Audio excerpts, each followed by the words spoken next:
While I was looking for inspiration for my next video, I came across this website. Just last week, on August 3rd, it was featured as Site of the Day on Awards. Among all the animations it features, one effect in particular stood out to me, this page transition. When you click a link, the screen fills with animated blocks. The logo draws in from nothing, and then those same blocks slide away to reveal the new page. It's really smooth, satisfying sequence that really ties the whole experience together. It's been a while since we have built something in Next.js here on the channel, so this felt like the perfect chance to add another one to the list. Inspired by that transition, I put together this small project that recreates a very similar effect built with Next.js 15 and the app router. For the animations, I am using GSAP to control both the block sequences and the SVG logo drawing. In this video, I'll walk you through step by step how to create this exact type of page transition for your own Next.js projects. Before we dive into it, I would really appreciate it if you drop a like on the video if you find it helpful in any way, and maybe subscribe as well if you haven't already. And if you'd like to access the source code for this project along with hundreds of other similar micro projects and a new website template every month, you can check out the Pro membership via the link in the description. Alright, let's get started. Let's start by creating a brand new Next.js project. I'll open the terminal and use create next step with the latest version. I am sticking with the default configuration for most of the prompts. I'll skip Tailwind since we'll be writing our own CSS. For this build, we won't need much styling anyway. Also make sure to enable the app router since that's what we'll be working with in this tutorial. Once the setup finishes, I'll install the necessary packages, GSAP for the animations and Lenis for smooth scrolling. We don't actually need the GSAP React plugin for this build since we are focusing purely on the page transition. I just have it in my own setup because I originally planned to reuse a text animation from the last Next.js video. If you'd like to check out that text animation, I'll leave a link to the previous video in the description. With everything installed, I'll start the development server, and as you can see, our fresh Next.js project is up and running. Next, let's tidy up the default boilerplate that comes with a new Next.js project. First, I'll open the global CSS file and clear out all the default styles it includes. Then, I'll do the same for the homepage's module CSS file, removing everything from there as well. After that, I'll open the homepage component and delete the default page content, so we are starting with a completely blank canvas. We don't need any of the present layout or styles. We'll be adding our own basic structure in the next step. For the homepage, I'll start by adding a container element that will act as a wrapper for all the page content. All of the actual content for your page will live inside this container. For now, I'll just add a div with the class name page header, and inside it, I'll add an h1 with some placeholder text. This will give us a simple starting point that we can build on later. Now let's create two additional pages for our project. Since we are using the app router in Next.js, all we need to do is create two new folders inside the app directory, one for each route we want to make accessible. I'll name them archive and contact. Inside each of these folders, I'll add a file called page.js. That's all it takes to set up a new route in the app router. The folder name becomes the URL path and the page file is the default entry point for that route. Next, let's add some basic content to both pages. For the archive page, I want to display a few images. So first, I'll open the public directory and paste in 4 images that we'll use for this page.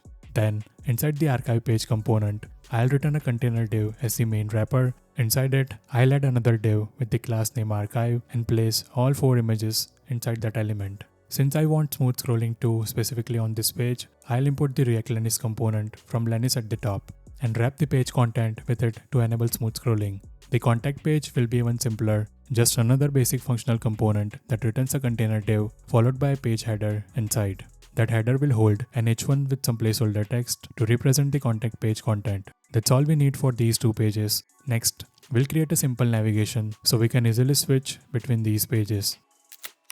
Inside the source directory, I'll create a new folder called components. In there, I'll add our first component, naming it nav.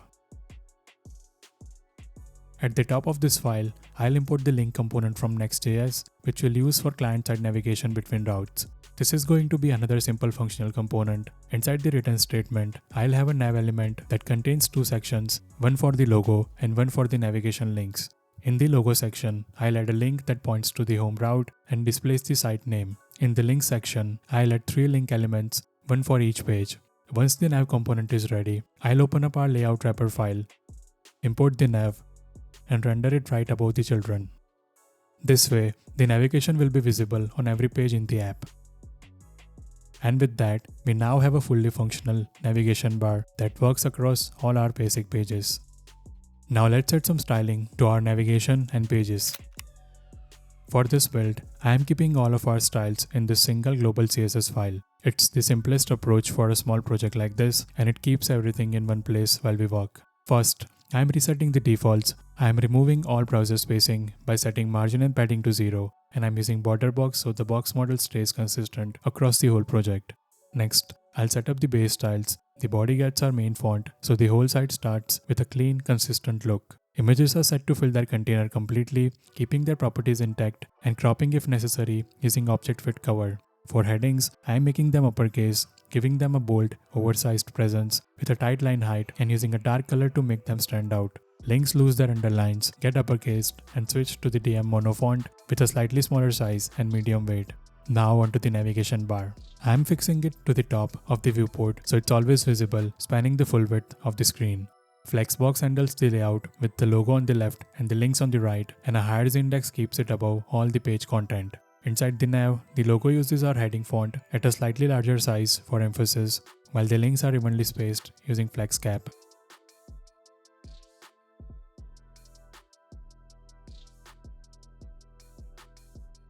The main page wrapper container stretches to the full width and at least the full height of the screen with a light background color. The page header takes up the full viewport height and centers its content perfectly both vertically and horizontally.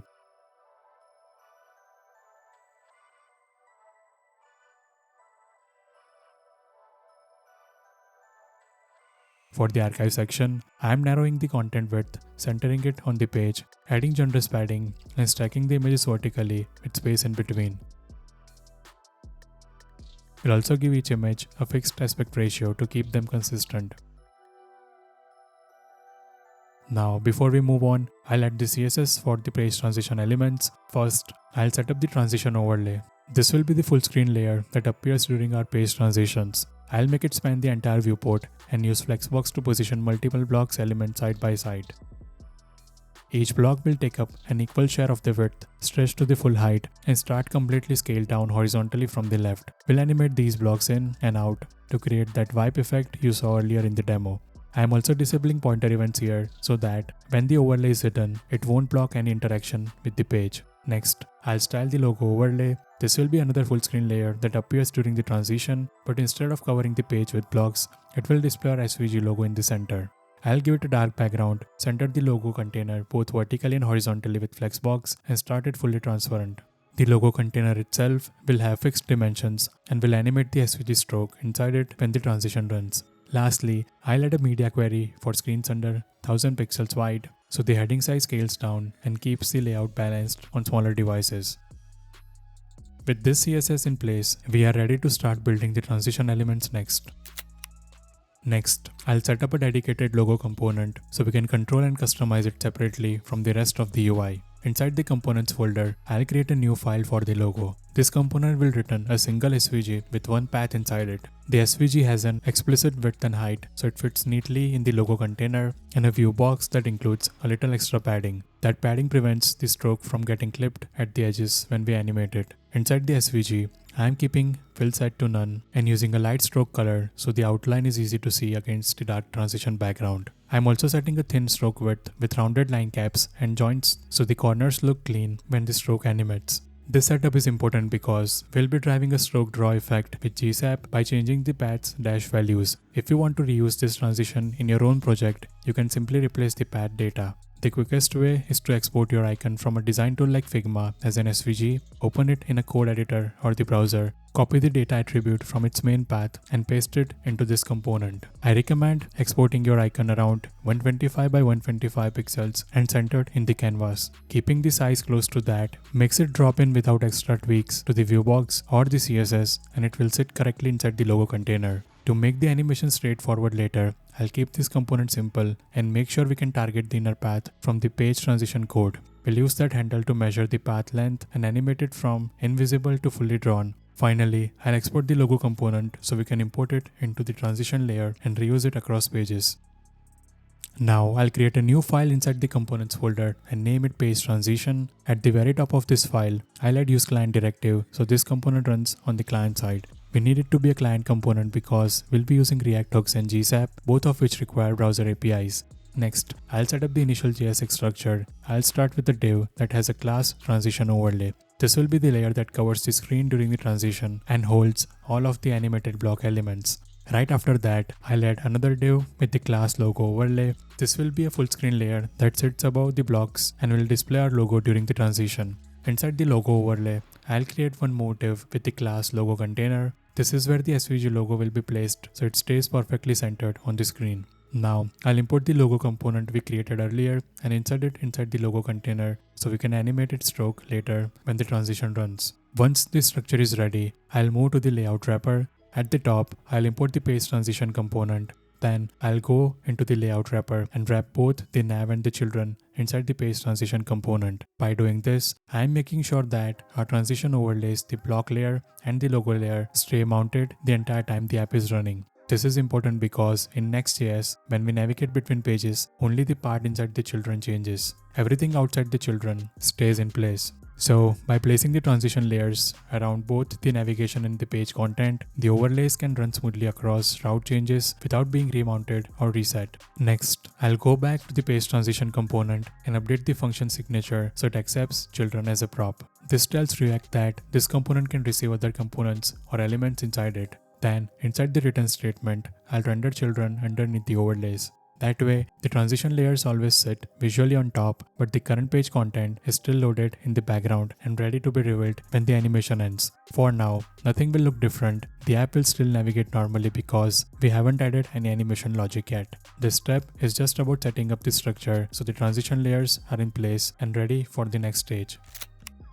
Next, we start by bringing in everything we need at the top of the page transition component. We'll import useEffect and useRef from React so we can run side effects and keep stable references to the DOM nodes. I'll also bring in useRouter and use path name from Next Navigation so we can push routes programmatically and always know the current route. And of course, we'll import GSAP since that's what we'll be using to set up our animations. Inside the component, we'll set up the hooks and refs. I'll create the router instance and grab the current path name. Following that, we'll have a ref for the transition overlay, which is the full screen layer that's going to hold our animated blocks. We'll also create a reference for the logo overlay, which will handle the layer that displays the logo during the transition. Another ref will point to the logo itself, so we can target its SVG path when we animate this stroke.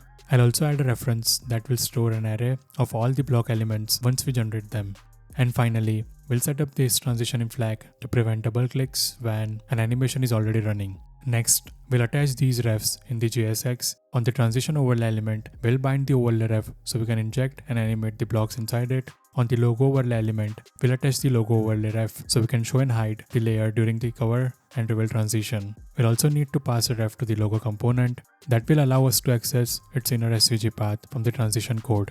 To make it possible, we'll go into the logo component and import forward ref from React. We'll wrap the logo with the forward ref and pass the ref directly to the SVG element. This gives the page transition full access to the SVG so we can measure the path length and animate the stroke exactly how we want. Once that's in place, we'll come back to the page transition component and add a use effect.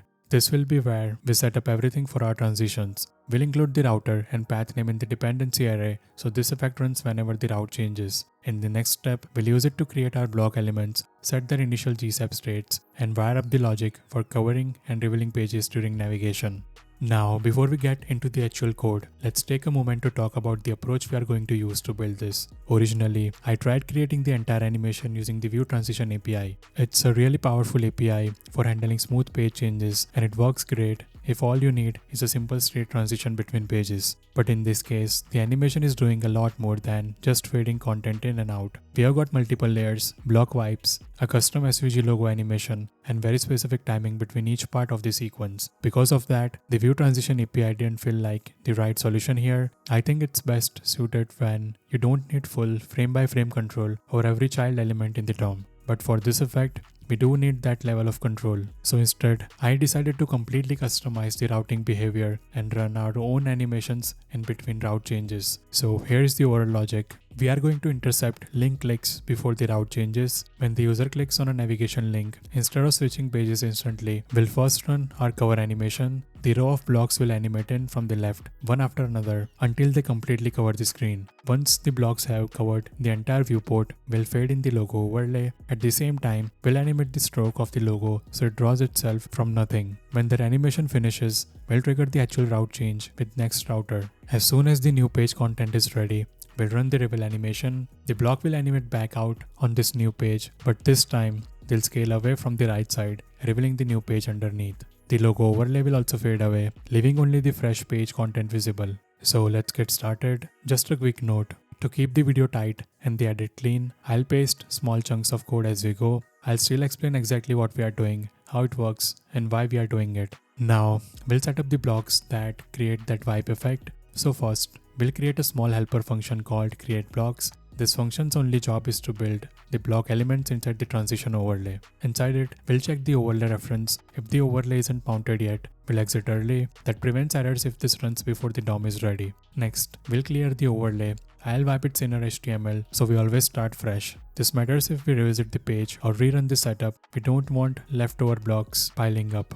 Right after that, we'll reset our blocks ref array back to empty. This ref will hold direct references to every block we create so GSAP can animate them efficiently later. Then we'll generate the blocks, we'll loop 20 times, and on each pass, create a new div, give it the class name block, append it to the overlay, and push the element into the blocks ref. That gives us 20 equal columns across the screen because the overlay uses flex layout in our CSS. Each block fills its slice of width and the full height, and it starts scale down horizontally. We'll animate that scale to create the cover and reveal. Finally, we'll call createBlocks function once right after we define it so the overlay is populated as soon as the component mounts. So to recap, we verify the overlay exists, clear any previous content, reset our references, build 20 blocks, store them for animation, and initialize the overlay.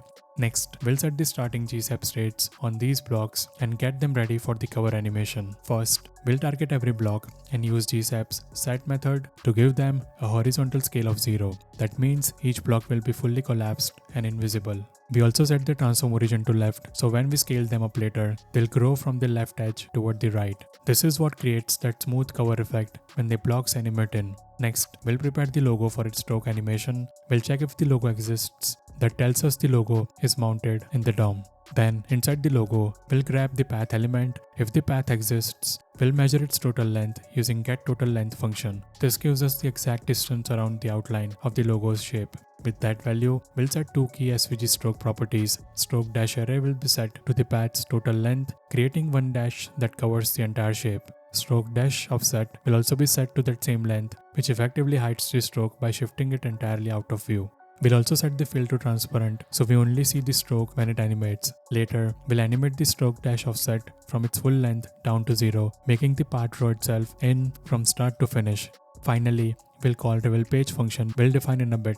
This is the function that will play the initial reveal animation when the page first loads, scaling the blocks away from the right to uncover the content. This makes sure the page doesn't start with the overlay still covering it. Next, we'll hook up the click interception logic so we can trigger our cover animation before the route changes. So instead of letting the browser instantly load the new page, I want to pause that action, play my transition animation, and then continue the new route. To do that, I am first setting up a small function that gets called whenever we want to change pages. Inside this function, I am checking if a transition is already running, because if it is, we don't want to start another one on top of it. If there is no transition in progress, I set a flag that says we are now transitioning, and then I trigger the animation that covers the page. Next, I grab every link in the app that points to a page inside our site. For each link, I attach a click event listener. Now, when a link is clicked, we prevent the browser from doing its default instant navigation. Instead, we grab the link's destination, check if it's different from where we already are, and if it is, we run our transition animation. This gives us full control over when the page actually changes, which is key for syncing the timing of our animation with the route change. And finally, I'm also cleaning up by removing these event listeners for when the component unmounts. That way, we don't end up stacking multiple listeners on the same links, which can cause weird bugs and memory leaks. With that in place, our app has now the ability to hold the navigation just long enough to play our animation before switching pages. Next, we'll move on to actually building that cover animation. We'll start by creating a GSAP timeline and give it a completion handler. When the entire sequence finishes, we'll programmatically navigate to the new route. That lets us fully control the animation first, then change the page. First, we'll animate the blocks. We'll scale each block horizontally from 0 to full width. The transform origin is set to left, so they grow from left to right and wipe across the screen. I am keeping the duration short to make it feel snappy, and I'm adding a tiny stagger so the blocks roll in one after another instead of all at once. The ease is a gentle power curve, so the motion feels polished. As the last few blocks are covering the screen, we'll bring in the logo layer. I'll make the logo overlay visible, and at the same moment, reset the logo path for a stroke draw. That means the path's dash values are set, so the stroke is fully hidden and ready to draw from the beginning. Next, we'll animate the stroke itself. We'll drive the dash offset fully from hidden down to 0, so the outline draws in smoothly from start to finish. I am giving this part a longer duration and a softer ease to make the draw feel deliberate and elegant. Once the stroke is complete, we'll fill the path. That quick fill gives the logo a solid look, like it locks into place right before we leave the page. Finally, we'll fade the logo overlay back out. With the screen covered and the logo animation complete, the timeline ends and our completion handler pushes the new route. That's the moment we switch pages. So the sequence is blocks cover in, logo layer appears, logo draws, logo fills, logo fades out, then we navigate. Next, we'll set up the reveal animation so the blocks clear out and uncover the new page once it has loaded. The first thing I'll do is set all the blocks so they start fully scaled in, but this time the transform origin is on the right. That way, when they animate out, they'll shrink from right to left, giving the opposite motion of the cover animation. Then, I'll animate each block scale back down to 0. Just like before, I'll keep the duration short and add a slight stagger so they peel away one after another. Once all the blocks have cleared, I'll reset our transition state flag so you can trigger the animation again the next time a link is clicked. This gives us a clean, mirrored effect. The page covers in when we leave and reveals out when we arrive. And that's it. We have now got a fully smooth, custom page transition that ties the whole experience together. Hope you found the video helpful. See you in the next one.